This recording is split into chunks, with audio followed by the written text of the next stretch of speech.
Hace casi 3 años la burbuja de las barberías inundó la ciudad. Las barbas se ponían de moda y los profesionales captaron el mensaje. Era necesario recuperar las barberías. Muchas han caído en el camino y otras resisten y ganan terreno innovando.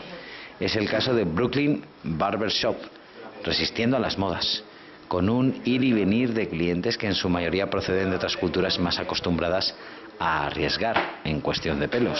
El colombiano busca mucho esto porque es cultura prácticamente de nosotros, pero la gente de aquí, claro, al tener esas técnicas nuevas o innovadoras entre comillas en España, pues se ve fascinada.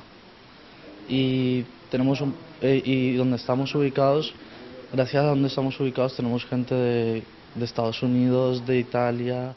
Con técnicas depuradas, con trabajos inverosímiles y con esos clientes dispuestos a arriesgar. Llevan casi 10 años trabajando en plena avenida del Puerto.